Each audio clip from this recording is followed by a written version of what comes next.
Morning. Today we are going to discuss the grammatical portion. Articles. We know very well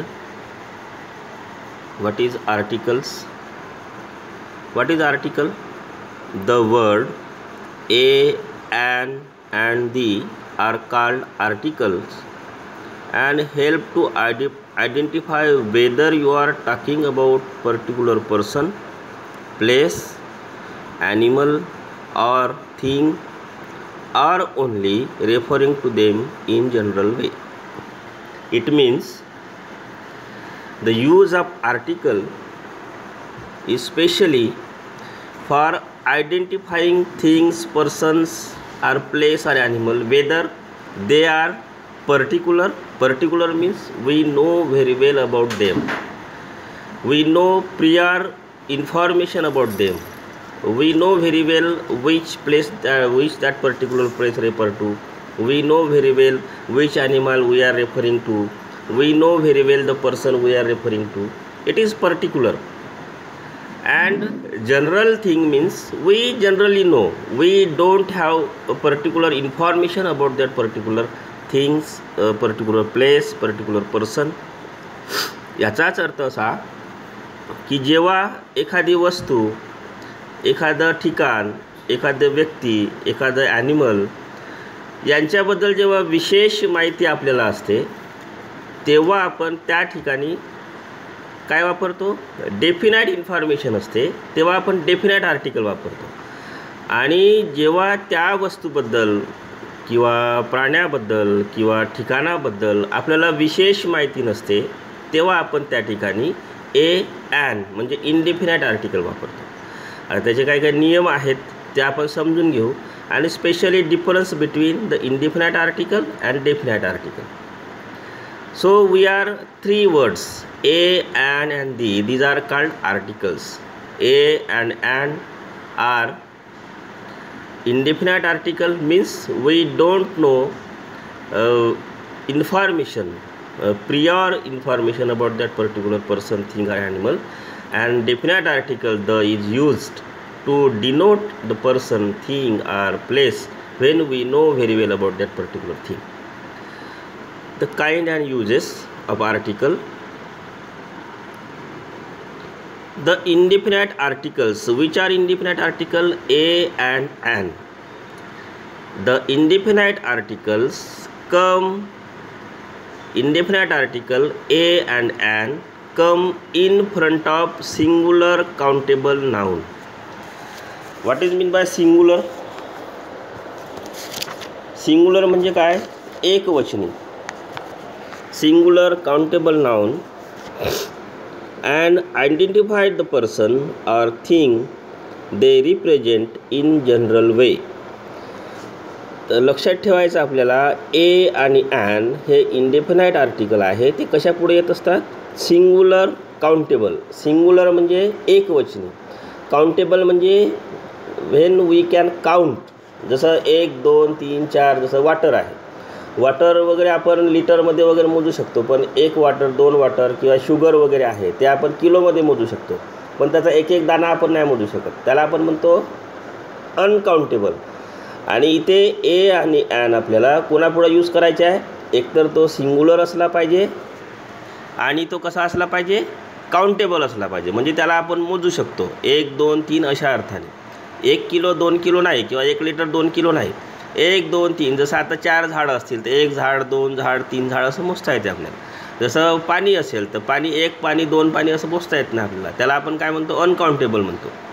आणि ज्याला आपण मोजू शकतो त्याला आपण म्हणतो काउंटेबल.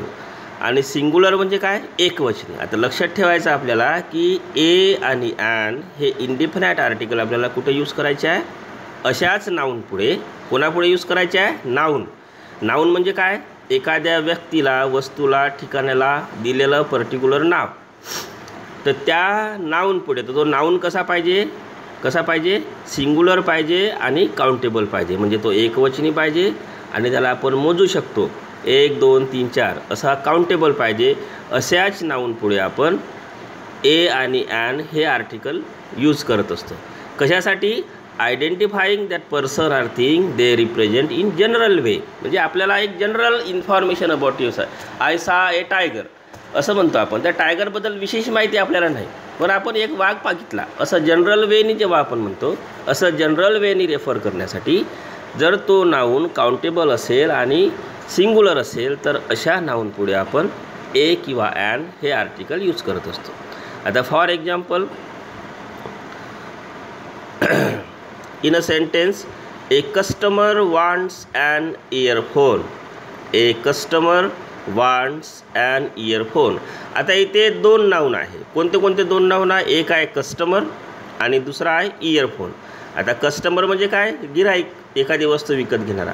म्हणजे एक आहे नाऊनचा अर्थच काय? एखाद्या व्यक्तीला, वस्तूला, एका टाईप ऑफ थिंग्स त्याला दिलेलं नाव.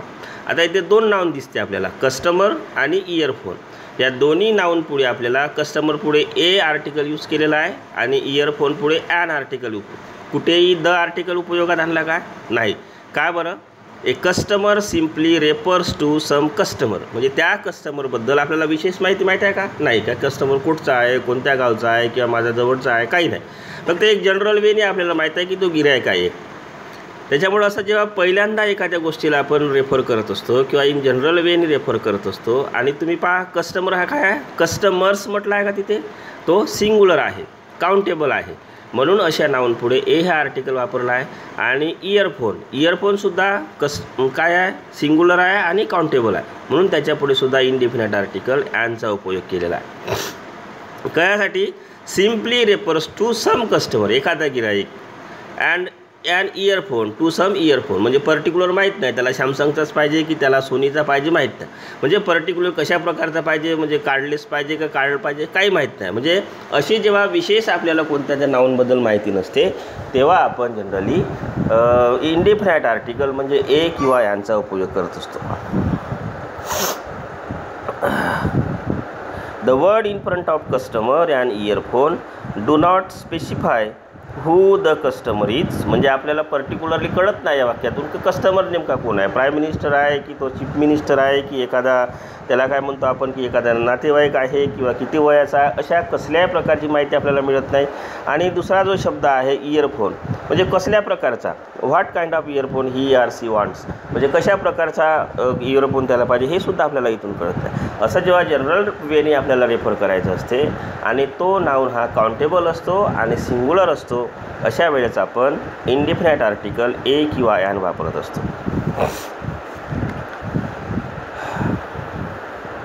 हा एक नियम लक्षात आला असेल तुमचा. इनडिफिनिट आर्टिकल वापरण्याचा एक दुसरा नियम आहे. कोणता नियम आहे? Use a in front of noun beginning with consonant sound such as in bottle, cupboard, and an in front of noun beginning with vowel sound such as orange, Indian. आता इथे आपल्याला हे लक्षात ठेवायचं आहे साऊंड कसा आहे. कधी कधी एखादा वर्ड हा कन्सोनंट चालू होतो आणि त्याचा काय असतो उच्चार किंवा साऊंड हा कसा असतो? वावेलसारखा असतो. कधी कधी एखादा नाऊन हा वावेल साऊंडने चालू होतो, वावेलने चालू होतो, पण त्याचा साऊंड हा कन्सोनंटसारखा असते. तर अशा वेळेस आपल्याला लक्षात ठेवायचं आहे, साऊंड लक्षात घ्यायचा आहे की त्याचा साऊंड कन्सोनंटसारखा आहे, त्याचा साऊंड वावेलसारखा आहे. तर कन्सोनंट साऊंडने जर एखाद्या नाऊनची जर सुरुवात होत असेल तर त्या नाऊन पुढे आपल्याला ए हे आर्टिकल वापरायचं आहे. आणि ज्या नाऊनची सुरुवात वावेल साऊंडने होते, आता वावेल म्हणजे ए, ई, आय, ओ, यू हे जे वावेल साऊंड आहे त्या साऊंडने ज्या नाऊनची सुरुवात होते त्याच्या पुढे आपल्याला ॲन हे आर्टिकल वापरायचं आहे. जसं बॉटलची बॉटलचा सुरुवात बी पासून झाली आहे आणि साऊंड पण ब आहे, म्हणजे कन्सोनंट साऊंड आहे. म्हणून त्या बॉटल पुढे किंवा आपल्या कपबोर्ड आहे, कपबोर्डची सुरुवात सी पासून झाली आहे, त्याचा साऊंड पण कन्सोनंटसारखाच आहे. म्हणून त्यांच्या पुढे आपण ए हे आर्टिकल वापरतो. आणि दुसरं जे आहे ऑरेंज आणि इंडियन याच्या पुढे ॲन हे आर्टिकल वापरतो आपण. ऑरेंज याची सुरुवात पण वावेल झाली आणि साऊंड पण वावेलसारखाच आहे, ओ साऊंड आहे orange. Indian I, A, E, I, O, U. तर इंडियनचा ई साऊंड हा सुद्धा वावेल साऊंड आहे, त्याच्यामुळे याच्या पुढे आपण ॲन हे आर्टिकल वापरत असतो. Let's go on a picnic today. आता पिकनिक पहा, पिकनिक हे नाऊन आला इथं, तर पिकनिकची सुरुवात पहा कशाने झाली आहे, पीने झाली आहे, प साऊंड आहे म्हणजे कन्सोनंट साऊंडने झाला आहे, म्हणून त्याच्या पुढे ए पिकनिक आला आहे. Let's go on a picnic. आणि दुसरी बाजू आपल्याला इथे लक्षात घ्यायची आहे का पिकनिक, त्या पिकनिकबद्दल आपल्याला विशेष इथे माहिती आहे का, नाही. म्हणजे नेमकी पिकनिक कुठं घ्यायची आहे, कुठे काढायची आहे. जेव्हा आपण असं जनरल वेने एखाद्या काउंटेबल आणि सिंग्युलर नाऊनला रेफर करतो तेव्हा आपण इंडिपेंडंट आर्टिकल वापर करतो. It is cloudy, take an umbrella when you. It is cloudy, take an umbrella when you go out. आता ॲन इथे जे आलं आहे म्हणजे काय नाऊन आला आहे, त्याची सुरुवात पहा यूपासून झाली आहे आणि त्याचा कन्सोनंट साऊंड पहा अ साऊंड आहे म्हणजे ए साऊंड आहे, वावेल साऊंड आहे, म्हणून त्याच्यापुढे आपण ॲन हे आर्टिकल वापरलं. बाकी हे जनरल नियम झाले, हे तुम्हाला लक्षात ठेवायचेच आहे. याच्या पलीकडे जाऊन सुद्धा आर्टिकलचा यूज करण्याचे काही विशेष नियम आहे ते आपल्याला पाहायचे आहे. तर बाकी use the indefinite article in the following situation. आता नेमकं आपल्याला ए, ॲन आणि दी हे 3 आर्टिकलचा उपयोग करायचा आहे. आता हे जरी जनरल नियम मी तुम्हाला सांगितले की एखादा नाऊन हा काउंटेबल असेल, सिंग्युलर असेल, तर त्याच्यापुढे आपल्याला इंडेफिनाइट आर्टिकल वापरायचा आहे जनरल वेने रेफर करण्यासाठी. आणि मग त्याला साऊंड पाहायचा आहे. समजा कन्सोनंट साऊंड असेल तर ए हे आर्टिकल वापरायचं आहे आणि वाऊल साऊंड जर असेल तर ॲन हे आर्टिकल आपल्याला इथे वापरायचं आहे. हे जनरल नियम झाले ए इंडेफिनाइट आर्टिकलचे. तिथे स्पेसिफिक नियम जे काही असतात ते आपल्याला थोडं लक्षात घ्यायचे आहे. आता ए किंवा ॲनचा उपयोग केव्हा करायचा, before a noun that is introduced for the first time in speech or writing. म्हणजे असं नाऊन ते सिंग्युलर पाहिजे आणि काउंटेबल पाहिजे आणि त्याचा पहिल्यांदा जर आपल्या स्पीचमध्ये, आपल्या रायटिंगमध्ये जर त्याचा पहिल्यांदा उपयोग होत असेल तर तेव्हा त्या नाऊन पुढे आपल्याला कोणता आर्टिकल वापरायचा आहे, इंडिपेंडंट आर्टिकल. जसं आता एक वाक्य समजा आपण पकडलं,